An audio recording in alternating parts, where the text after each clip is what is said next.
Let's talk about circular saws. I think circular saws are one of your most important first tools. The reason why is you can rip cut with it, you can cross cut with it, you can take it outside to your front steps, your back deck, whatever you need to do. It's much more portable than things like a table saw or miter saw.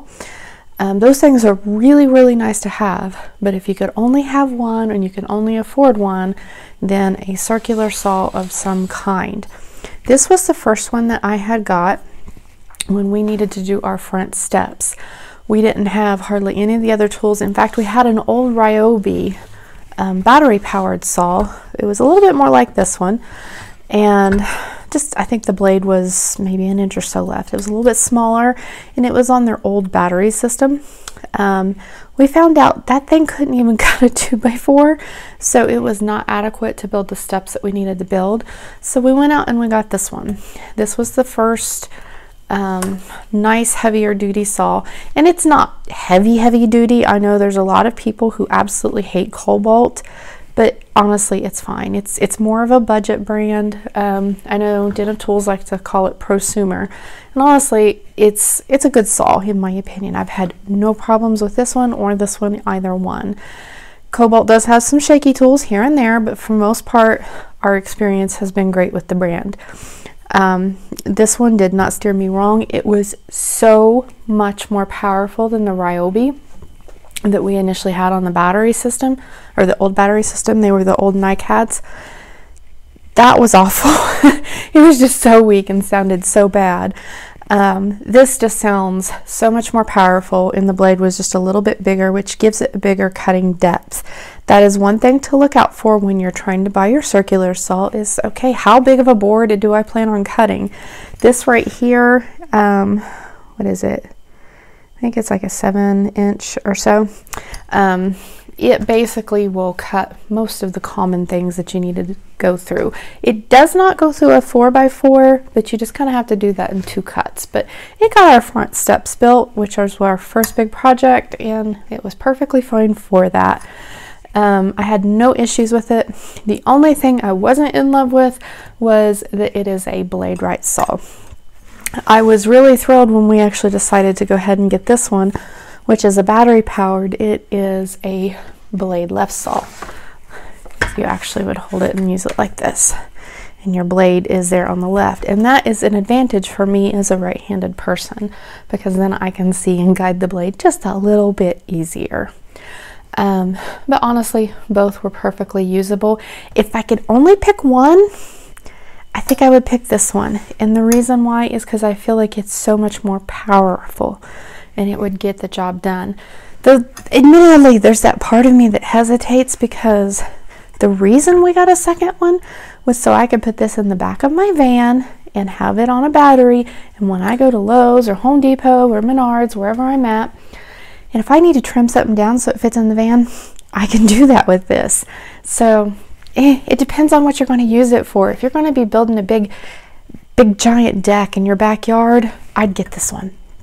If you're going to be an occasional woodworker and this is just your first place to start, then maybe consider that one.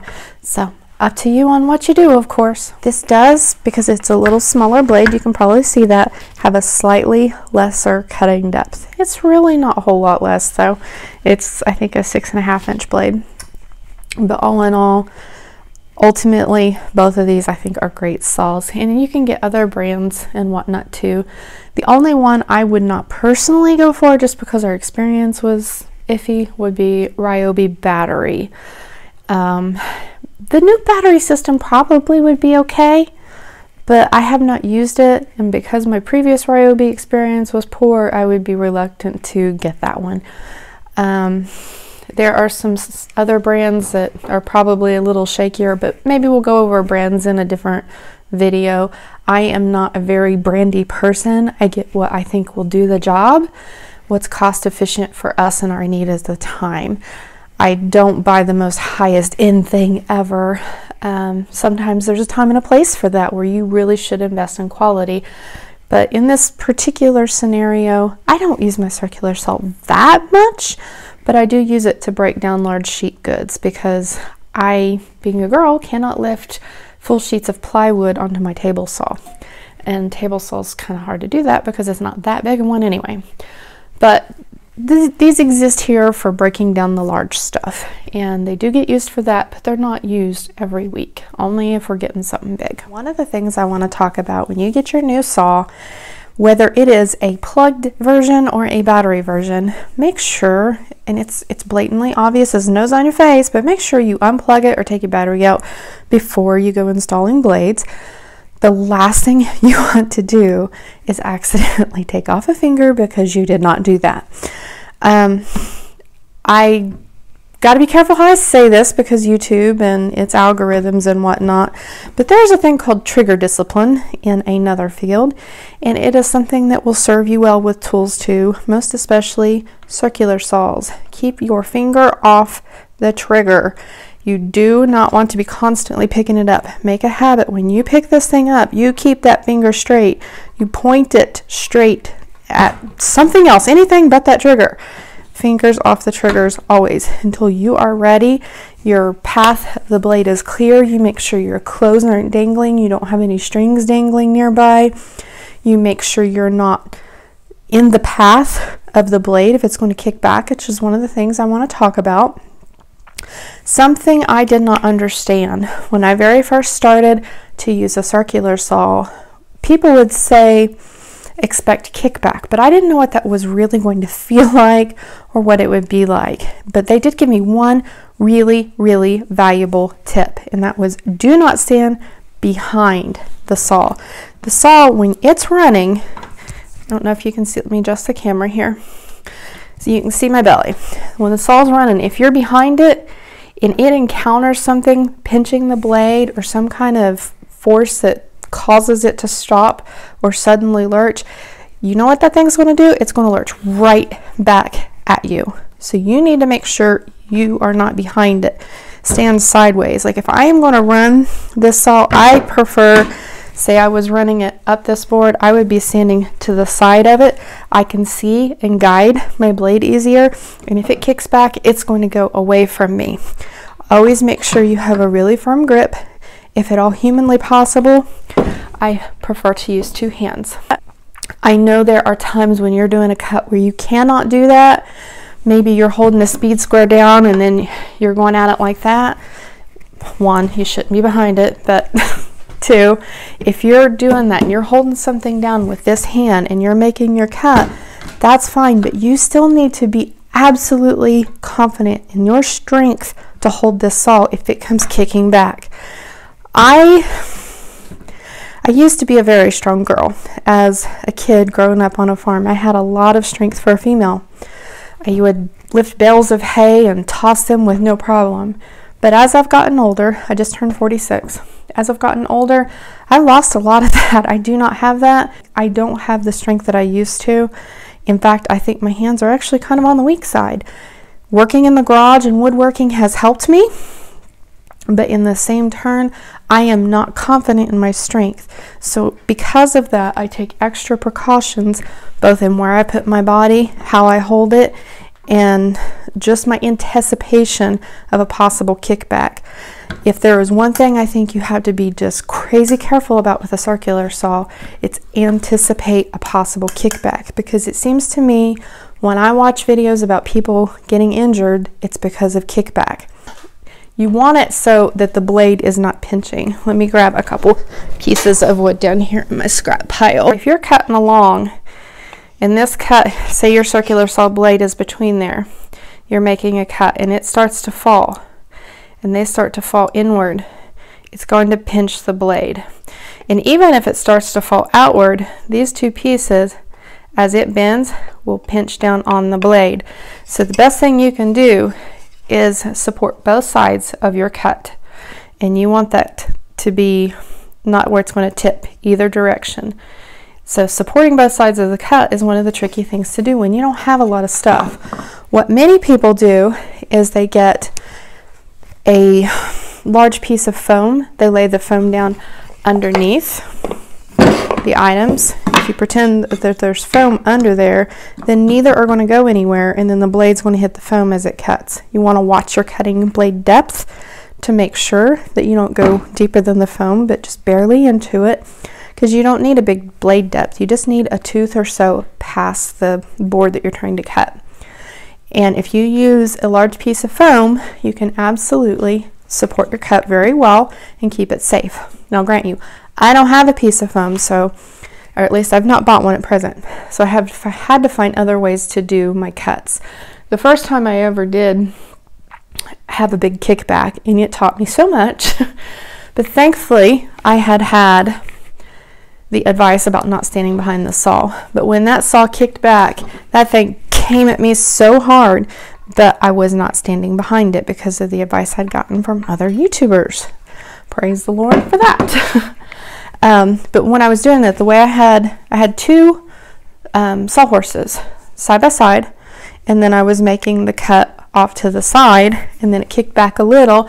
So I thought, well, you know, they say support both sides of the cut. So I went in between the two sawhorses so I wouldn't hit the sawhorse, and then the tipping action happened where it tipped toward, and then the blade still bent. So I'm like, well, that didn't work, but I wasn't really visualizing what it meant to support the cut properly. So that's super duper important. If you are going to let one piece fall, you only have one sawhorse, so you're supporting this piece under your sawhorse, and you let this fall, it can pinch, but it is probably the safer of the two ways than the stupid thing I did of putting two sawhorses up and then cutting between them, because then I got a real big pinch, and that was a huge kickback. And thankfully I wasn't behind the blade, but it is a little better if you're going to let it fall that way, because gravity will go ahead and make it fall. But as it starts to fall, you will feel a little bit of saw kickback. So if you can, find another way to support. I will basically set up some sacrificial pieces of whatever, say I'm trying to do this, I might, just any pieces, it doesn't matter, as long as they're level. These aren't, but as long as you have two pieces that are level, you can just cut right into your sacrificials just like you would if it was a piece of foam. So it depends on what you have laying around. Do you have scrap wood? Then use sacrificial pieces. If you got foam, use foam.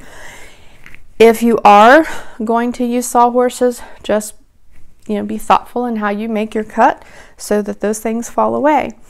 Another thing I want to mention, say you're getting ready to make a cut and you're lining that up.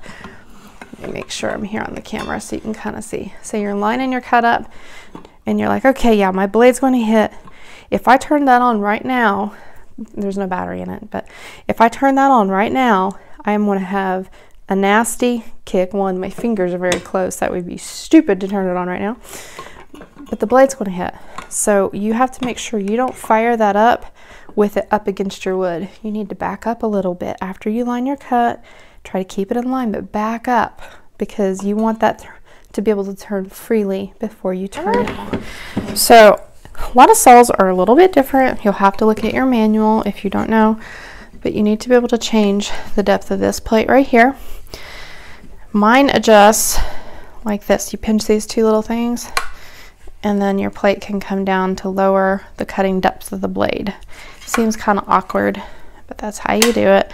If you don't want too much blade, prop this down here, too much blade, then you want it down here low. Now I do have the battery on. I'm making sure my finger is not on that trigger. Super important. Never try to do your cuts with your blade pinned back. You always want that to move freely. Sometimes you may need to start a cut and pull that back just a little. That's okay. But you do need to be careful that you're not like pinning that back. Some professional people do that, but personally I'm not comfortable doing that. You also have the ability to tilt your saw if you need to do bevel cuts right here. If you're doing a mitered cut, you still have it flat like this, and then you're cutting across your line at an angle. Alright, so we're going to make a cut, see if I can film this better than I did the first time. First time I was just filming my shoulder, which was so not helpful. First thing we knew is we need ear protection. I actually have a pair of DeWalt headphones I prefer, but these will work because they're charging right now. Now I can hardly hear myself, so if I sound stupid, you know why. Eye protection, critical. And of course, every guy out in his wood shop needs pink, right? Totally kidding. Anyway, so say you want to make a mark on this wood. First, I have this clamped down. I think that is a super helpful thing to do because it lets you focus more on the saw and less trying to finagle and hold things. I have it supported by a sacrificial piece of wood that I don't care about. Actually, I don't care about any of these pieces of wood right here, but yeah, neither here nor there. I have my speed square out, which is a super handy guide. Say I was making a line on my wood as my aim. I have a piece of wood that I know to be about the size of the plate on my saw, which is like 1.5 inches in this particular case. So I went ahead and made my line as that's where I think I need to cut. Don't necessarily need the line if I know that that's kind of where it's at. And we can talk about making lines on wood and whatnot later.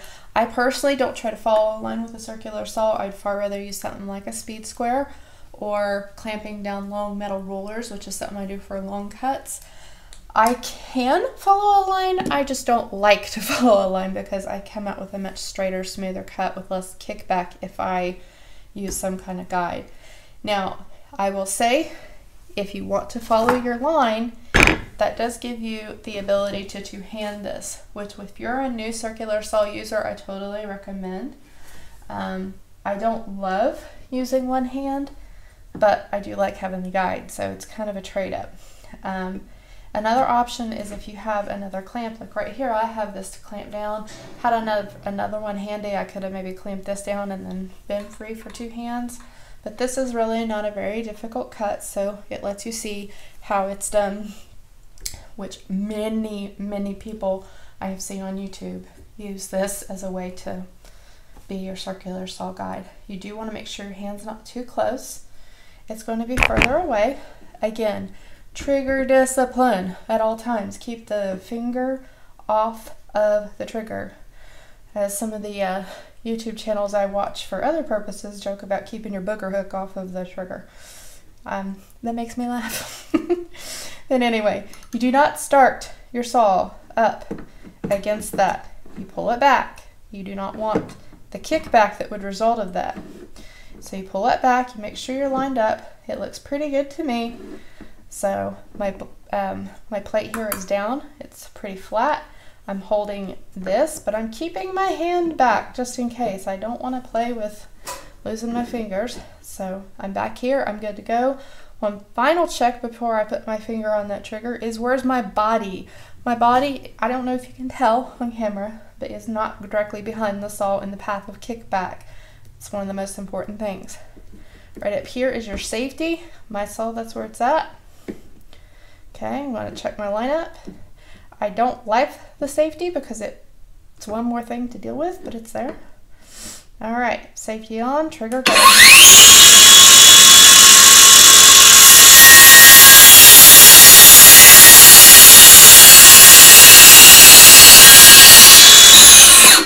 All right, and a cut made. Now again, I wasn't aiming to cut crazy deep, but I cut through my piece of wood just as I intended. The saw was just barely deep enough to make a mark, so that was kind of perfect. Sacrificial piece of wood, it doesn't really matter if you go a little deeper into it, but the saw will have a little easier time if you don't go crazy deep into your cut. So that was a good way to make a cut, trying to keep it level. Could it have been better, you know, maybe a little better controlled? Sure. Ultimately, I have only been running circular saws for the last 3 years. I'm not perfect at this. I don't claim to be perfect at this. But I am passing on what little bit I know. I wanted to share, especially because of the kickback. That is why I chose this as kind of the first woodworking tool I wanted to demonstrate. And let me adjust this. Kickback, I can get the mic here. Kickback is ultimately what scared me to death at first. When I first used the big one, the corded one I have, and I had that thing on 2 sawhorses and that wood pitched my blade, that saw came flying back at me. Had someone not been thoughtful enough to tell me, don't stand behind the saw, good Lord knows what might have happened. I'm thankful that that was a piece of advice I'd received, so I wanted to share what I do know.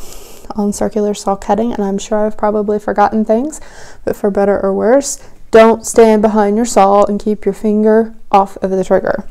So hopefully that is helpful. I may at some point have to redo this video because I am very new at woodworking videos. 3 years of woodworking isn't that great of an experience, but yeah, it's a place to start. So I hope this helps one of you, and you ladies particularly, don't be afraid of saws. You can totally do this. Have a blessed day.